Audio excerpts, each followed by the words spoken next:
Y seguiste los pasos de tu padre, ¿verdad? Sí, hombre, pues desde pequeñito yo ya tenía en mente que iba a ser médico. El profe Higuera decía, el ecógrafo es el fonendoscopio del futuro. Entonces, tanto cardiología, ginecología, traumatología, Claro. sí, la ecografía musculoesquelética es tan importante. Nunca nos debemos olvidar que el paciente es un paciente integral, es un paciente, mejor dicho, completo. No nos podemos ir que solamente a mirar la venita, sino que hay que mirar, sí, detrás de eso hay algo más. Y hay que entrenarse en todos los exámenes, hay que saberlos todos, no se puede uno ir a entrenar en uno solo. Es para el médico que es cirujano, pues es que la sala de cirugía es un mundo, eso es una cosa indescriptible, una pasión.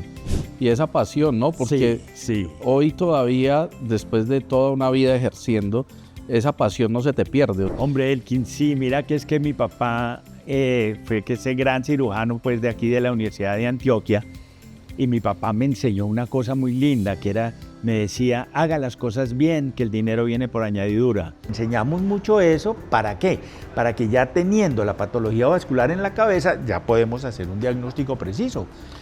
Y con este diagnóstico vascular, pues imagínense, nos estamos ayudando porque es que poder ver las arterias y las venas sin necesidad de invadir el paciente, sino que es con la piel sana que podemos ver todo y que no le causa dolor al paciente, pues esto es una maravilla.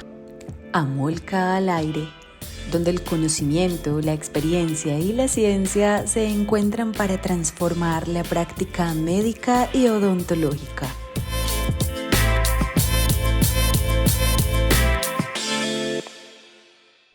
Amigos, bienvenidos a la segunda temporada de Amolca al Aire, un espacio donde vamos a conversar con amigos, con profesionales de este gran y maravilloso mundo de la medicina y la odontología. Y arrancamos esta segunda temporada con un invitado de lujo, un gran amigo, un gran ser humano, una persona muy cercana a nuestra editorial, a Amolca y a nosotros. El doctor Raúl Mejía Henao. Doctor, bienvenido a Amolca al Aire. Gracias, Elkin.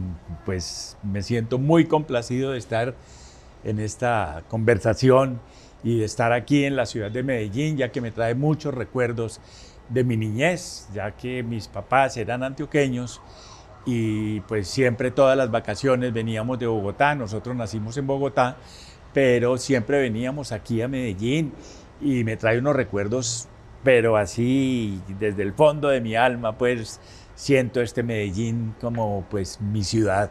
Y se sale ese pues así. Así, pues. Ese pues sale y ese Ave María. Más después de haberme comido 2 o 3 arepitas de estas de Medellín, ya quedo paisa completamente. Bueno, doctor, sí. Excelente. Doctor Raúl Mejía Henao, médico, especialista en diagnóstico vascular. Pero quiero empezar conversando con el amigo, con el ser humano, con esa persona que se ha hecho a pulso, que ha dejado tanta, pero tanta información y tantos beneficios para la medicina, no solamente en Colombia, sino en América Latina, donde ya has logrado plasmar 2 ediciones de tu libro, donde hemos logrado desarrollar una serie de cursos que pues le entregan a los profesionales de América Latina todo tu conocimiento en todo lo que tiene que ver con diagnóstico vascular y con la ecografía Doppler, el estudio venoso y arterial que les enseñas. Pero queremos conocer un poquito del doctor o del señor Raúl Mejía. Cuéntanos de dónde vienes, cuál fue tu preparación, tu familia, un poquito de ti. Bueno, pues te cuento, mi papá nació en Santa Bárbara, Antioquia. Mis abuelos después se desplazan hacia la ciudad de Medellín, ya cuando nacen ellos. Mi papá era uno de 16 hermanos, ¿sí? Era una familia numerosa, por eso mis hijos dicen que tienen tíos por todo Colombia, ¿sí? Entonces, porque pues cada uno como que se fue hacia alguna de las ciudades y pues muchos se quedaron aquí. Y por eso tengo muchos primos aquí en Medellín. Papá viene y estudia en el Liceo Antioqueño, ¿sí? Y después del Liceo Antioqueño entra a la Universidad de Antioquia a estudiar medicina, ¿sí? Mi mamá nace en Valdivia, Después, pero mis abuelos se desplazan a Yarumal, que es el pueblo ahí cercano, y mi mamá pues ya crece en Yarumal y ya estando más grandecita se viene para Medellín también.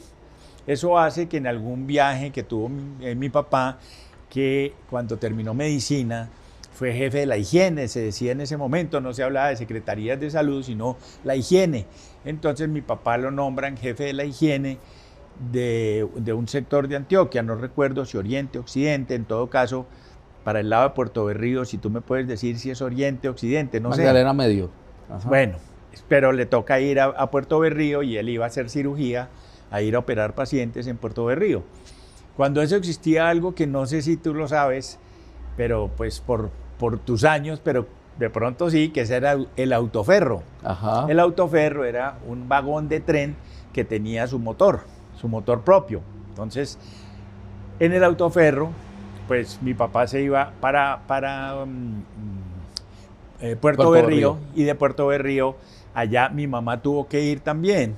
Entonces, cuando venían de regreso, mi papá se sube y ve a mi mamá y quedó pues enamorado de una vez. Flechado. Dijo, con esta mujer voy a tener un hijo que se llame Raúl. ¿Sí? Entonces llegó mi papá y se sentó de determinada forma que pudiera ver detrás del conductor del autoferro había un vidrio, y entonces mi papá por intermedio del vidrio podía ver a mi mamá y se vino todo el viaje mirando, y mi mamá pues veía que él la estaba mirando y le estaba mirando. Cuando llegan aquí a Medellín, se bajan del autoferro y mi papá sale detrás de mi mamá, que iba con un par de tías. Entonces, pues obviamente en esa época era como complicadita la cosa pues para poder cortejar a alguien. Entonces mi papá se va y llega a un sitio que exactamente fue Palacé, entre Bolivia y La Paz. Ahí quedaba pues la casa de mis abuelos. Entonces resulta que mi papá, después de que ya ellos entran, va, golpea, sale la tía de mi mamá, Sarita, y le dice a Sarita, señora, yo quiero conocer a esta niña que acaba de entrar. Ella lo permite, entonces mi papá pues lo dejan ingresar a la casa, la conoce y empieza a hacerle visitas, hasta que ya cuando mi papá ya termina completamente pues sus estudios de medicina y todo, se casa con mi mamá, pero inmediatamente se desplaza a Bogotá. El plan de él era graduarse, irse a vivir a la capital. Ok. Entonces se van para Bogotá, y ya en Bogotá pues eso fue en el año 1950. El 14 de enero de 1950 se casan mi papá y mi mamá. Y ya empezamos, pues ya nacieron mis hermanos, fue mi hermana María Victoria, después mi hermano Oscar, mi hermana María Victoria pues abogada, ellos ya murieron. Después sigue mi hermano Oscar, que también murió pues por un cáncer, y después mi hermano Armando también fallece. Y pues yo soy el menor, yo soy el Cuba, como dicen. Okay. Sí, soy el menor de la casa, el consentido. Todos me querían mucho, o me quieren, pues desde el cielo me siguen queriendo, y yo a ellos. O sea que le tocó convencerla durante el nacimiento de todos los hijos para poder que le aprobara el Raúl, ¿no? Exactamente, sí. Quedó el Raúl para el último. Sí, sí. Y mira que Armando lo bautizaron Armando Raúl. Lo bautizaron así. Pero el sacerdote solo puso Armando, ¿sí? Le pareció mejor poner solamente Armando. Entonces, cuando yo nazco después, sí, yo nací en el 1955, ahí ya queda el Raúl. Entonces mi papá dijo, este va con el Raúl. Y ya yo fui el último, pues, de los 4 hermanos. Y seguiste los pasos de tu padre, ¿verdad? Sí, hombre, pues desde pequeñito yo ya tenía en mente que iba a ser médico, Nosotros operábamos las muñecas de mi hermana, ¿sí? Le cortábamos la tela, sacábamos el algodoncito que venía ahí, después lo volvíamos a meter y suturábamos, pues, con una aguja y con hilo ahí le corregíamos el rotico que le habíamos hecho. Fueron 2 hermanos médicos, ¿verdad? Sí, mi hermano mayor Oscar y yo. Armando fue odontólogo. Ok. ¿Sí? Y mi hermana, como te dije, abogada. Entonces, suturábamos, y entonces cuando mi hermana después juega las muñecas y le iba a cambiar, pues encontraba la muñeca operada. Ya te podrás imaginar, pues, mi papá Sí, ese antioqueño pues de De cepa, pura cepa. criado pues con el cinturón, pues iba y nos hacía el mismo tratamiento. Total, Sí, total. pero eso no nos quitó las ganas de ser médicos, sí, porque lo seguimos operando. Ajá.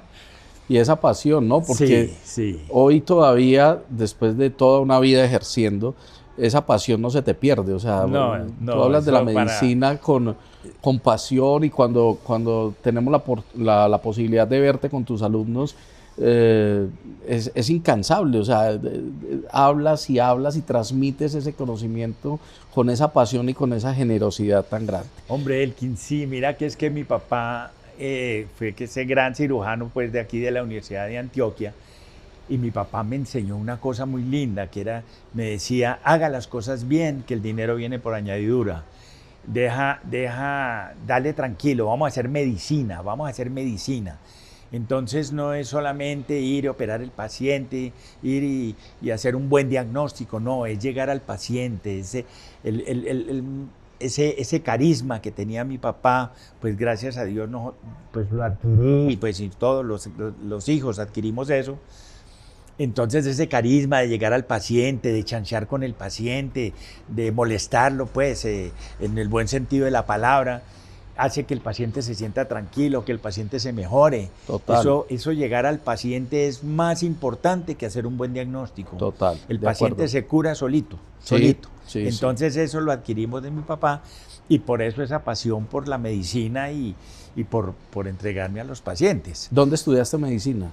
En la Escuela de Medicina Juan N. Corpas, hoy en Sí. día se llama Fundación Juan N. Corpas, Sí. le cambiaron el nombre, cuando eso era Escuela de Medicina Juan N. Corpas, porque era la única facultad que tenía, después tuvieron que cambiarla para poder poner otras facultades también, sumarlas, entonces ya pasó a ser Fundación Universitaria Juan N. Corpas. Juan N. Corpas. Hablemos rápidamente de tu familia, que además es hermosa, y entramos a hablar ya de tu llegada al Doppler como tu especialización y como tu pasión en este momento. Bueno, lo que sucede es lo siguiente, resulta que nosotros empezó toda esta cuestión de la Ley 100. Entonces con la Ley 100 empezó a cambiar un poco la medicina, los cirujanos, pues empezó las clínicas a exigir mucho más, a cerrar las puertas, a dejar solamente que determinados médicos fueran, en fin. Y en algún momento pues ya como que me estaba viendo como relegado a hacer solamente consulta.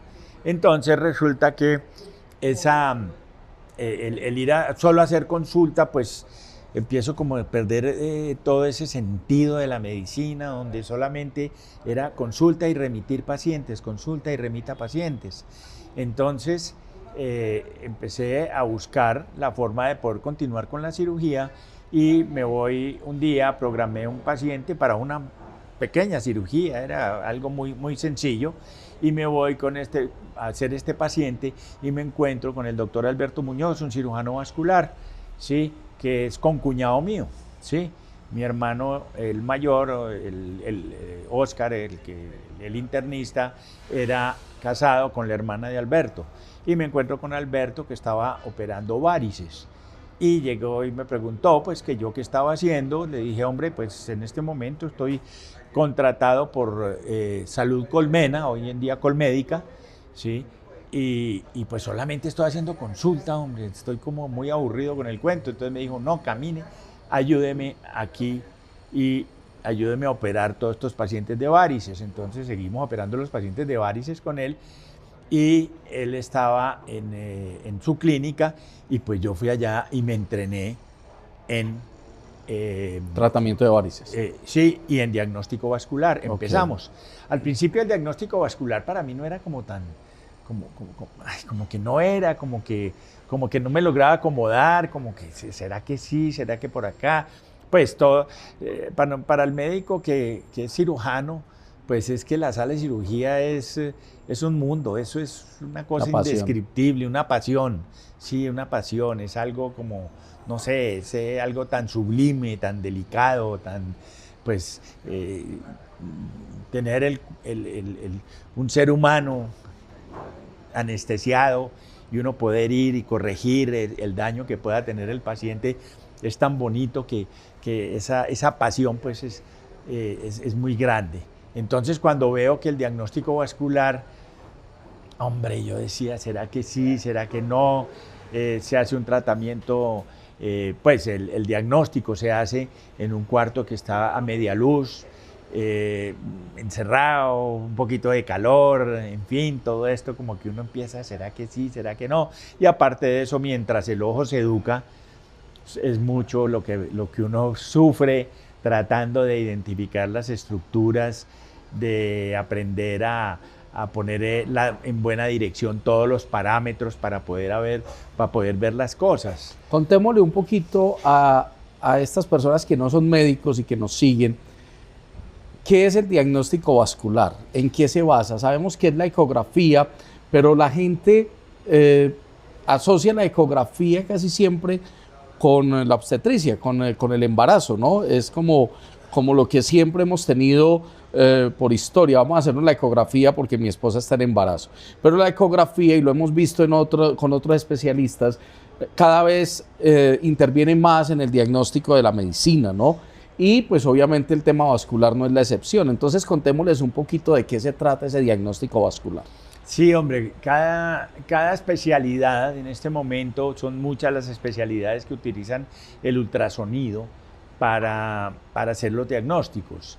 Sí, y cada vez yo tuve un profesor, el profesor Higuera, quien me enseñó ultrasonido, y mi profe, porque yo hice la especialización en ultrasonido médico, salud familiar con ultrasonido médico, y resulta que el profe Higuera decía, el ecógrafo es el fonendoscopio del futuro. Entonces, tanto cardiología, ginecología, traumatología, claro. Sí, la ecografía musculoesquelética es tan importante. En dermatología, dermatología, cirugía plástica, bueno, estética, mejor dicho, claro. Tiene tantas indicaciones, urología. Sí. Sí, hoy en día para que le quiten el miedo de ir al urólogo, sí, ya muchos urólogos ni siquiera le hacen a uno el famoso tacto rectal, sí, sino que le miran con el ecógrafo el tamaño de la próstata. Sí. Y ya bueno, ya si toca examinar más a fondo, pues ahí sí le hacen el tacto, pero le pueden hacer el diagnóstico con el ecógrafo. Entonces en vascular lo que hacemos es que ubicamos los vasos sanguíneos y podemos ver tanto las arterias como las venas, porque lo que detecta ese ecógrafo es el movimiento de la sangre. Entonces lo que es arterial lo ve rojito y lo que es venoso se ve azul. Entonces podemos hacer un diagnóstico de todas estas arterias y venas del organismo. Hay arterias y venas por todo el organismo, por eso nosotros tenemos que ver con todas las especialidades. Tenemos que ver con neurología para hacer las ecografías transcraneales, para hacer carótidas. Tenemos que ver con ortopedia, con todo, pues, porque es que arterias y venas hay por todo el organismo. Podemos ver las obstrucciones arteriales, las trombosis venosas, que es que se tapan las venas porque se hacen coágulos dentro de las venas, y las podemos determinar cuando el paciente pues se está quejando de que se le están inflamando sus piernas y tiene mucho dolor, y en fin, así podemos hacer diagnóstico de muchísimas cosas. Nunca nos debemos olvidar que el paciente es un paciente integral, es un paciente, mejor dicho, completo. No nos podemos ir que solamente a mirar la venita, sino que hay que mirar si detrás de eso hay algo más. Entonces por eso debemos entrenarnos en el diagnóstico, no solo de las varices, por decir algo, ¿sí? Sino que vamos a ver las arterias también de los miembros inferiores, de los brazos, pues, de los miembros superiores también, ver las carótidas, ver qué está pasando en el abdomen. Imagínense que el doctor Abraham Lecter, un cirujano vascular colombiano, fue el primero en el mundo en hablar de enfermedad venosa pélvica, o sea, que las varices de los miembros inferiores se pueden deber también, la causa de eso puede ser también la enfermedad pélvica, o sea, aquí en el abdomen tener unas varices al lado de los ovarios y de ahí dar como raíces hacia las piernas y de allá es de donde salen las varices. Okay. Entonces, pues eso ha hecho que la medicina avance, que la cirugía vascular avance mucho y que podamos hacer unos diagnósticos muy precisos, muy precisos. ¿Sí? Ese es el diagnóstico vascular. Y hay que entrenarse en todos los exámenes, hay que saberlos todos, no se puede uno ir a entrenar en uno solo. Es como decir si el cirujano va y solo aprende a hacer apéndices y varices y ya con eso tengo. Apéndices y hernias y con eso tengo ya. No, el cirujano tiene que entrenarse en toda la cirugía completa para que si se le presenta algo diferente poderlo hacer. Entonces lo mismo pasa con el diagnóstico vascular. Sí. No es solamente ir puntualmente a lo que me están pidiendo, sino que tener esa visión más amplia, más grande, como se dice. No es mirar el árbol, sino mirar el bosque, mirar más allá, porque así podemos hacer un excelente diagnóstico vascular. Y eso evita, doctor, complicaciones, riesgos para el paciente, inclusive malos procedimientos. Claro. Recuerdo que en uno de nuestros primeros cursos, uno de nuestros primeros asistentes hablaba de un diagnóstico que llevó a una amputación equivocada de un paciente, ¿no? O sea, es grave un mal diagnóstico, ¿no? Claro, claro. Por eso uno de los eslogans de nosotros, yo soy presidente de la Asociación Internacional de Diagnóstico Vascular No Invasivo, ADIVANI es Su siglo. La sigla, y yo soy presidente de ahí y nuestro eslogan es por la excelencia del diagnóstico vascular, porque estamos convencidos que un excelente diagnóstico va a llevar a un tratamiento, pero así, mejor dicho, a que al paciente le hagan exactamente lo que tienen que hacer. Si yo doy un diagnóstico errado y el médico que recibe mi examen me cree y se basa en ese examen errado que yo le estoy dando, pues obviamente el tratamiento va a ser un tratamiento errado. Correcto. Y el paciente va a quedar mal operado o maltratado, lo que sea.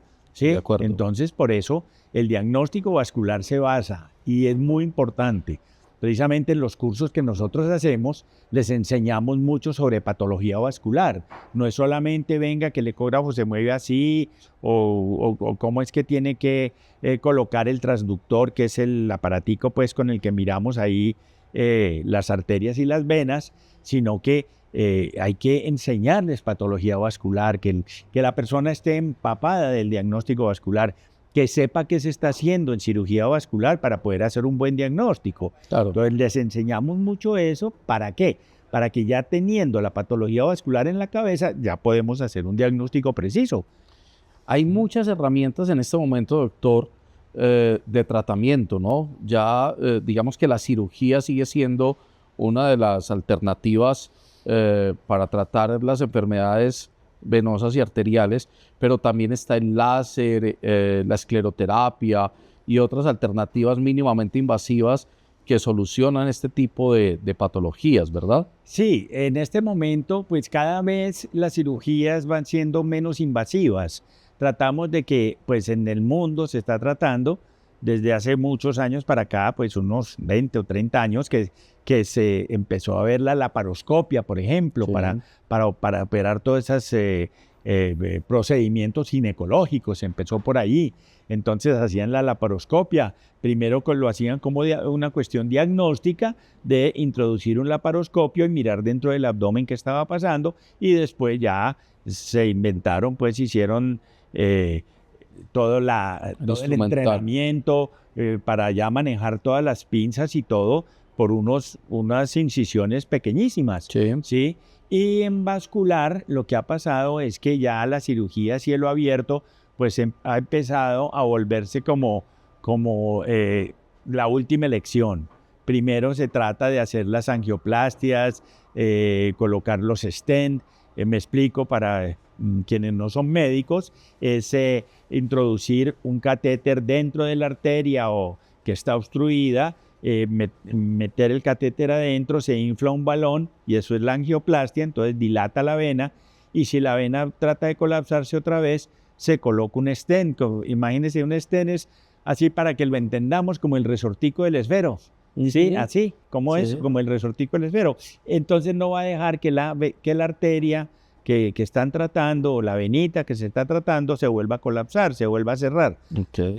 Entonces, por ejemplo, esas cosas, eso está evitando tener que hacer un puente, que era que estaba tapada la arteria y hacían un puente con una prótesis. Igual se sigue utilizando, obviamente, Sí. pero después de haber, digamos, intentado hacer un tratamiento endovascular o definitivamente porque ya no hay otra alternativa. Pero en lo posible se está tratando de llegar al paciente y de hacerle estas cirugías endovasculares. Fíjese las varices ya llevar un paciente a una sala de cirugía cada vez es menor porque está el endoláser, la radiofrecuencia o lo que denominamos el ENOF, que viene después de la sigla en inglés Endovascular Occlusion Foam, que es el ENOF, que es la escleroterapia con espuma, Sí. y se inyecta dentro de la vena para que se colapse y se curen esas varices. Entonces, cada paciente es un mundo. Todos los pacientes no los puede uno tratar igual.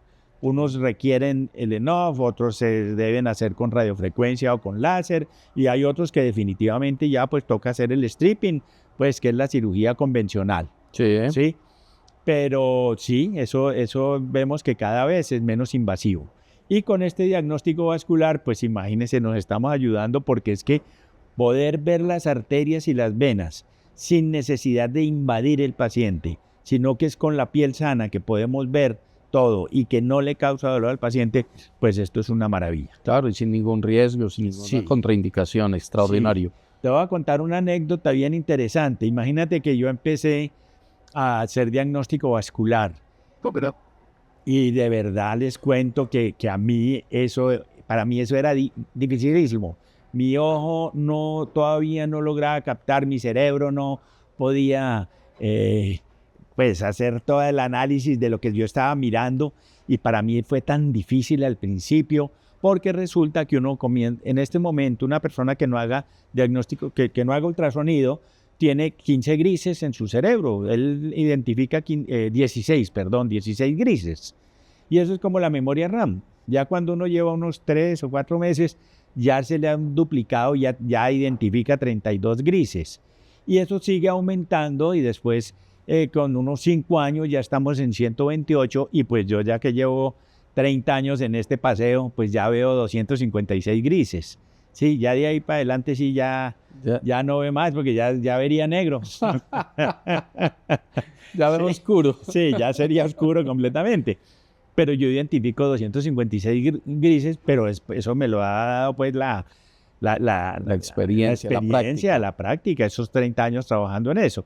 Entonces, por eso yo, cuando estoy con los alumnos, estamos haciendo alguna práctica en estos cursos que hacemos, sí, el curso de ecodoppler vascular, y vienen los alumnos y están, pueden ser cirujanos vasculares, está más que todo orientado, cirujanos vasculares, radiólogos. Sí. Nosotros, están ellos de pronto trabajando y yo paso así por el lado y le digo, mira lo que veo aquí. Y él dice, ¿y usted cómo hizo para verlo? Dijo, no, simplemente mi cerebro ya está entrenado para ver todos esos grises. Vamos a desaprender unas cuantas cositas, ¿sí?, para aprender unas nuevas. ¿Por qué? Porque les estamos llevando la experiencia de 30 años. Entonces hay que publicar. Sí. Hay que publicar ahí. Y si no quiere escribir un libro, al menos escribe un artículo, cuente algo de lo que está haciendo.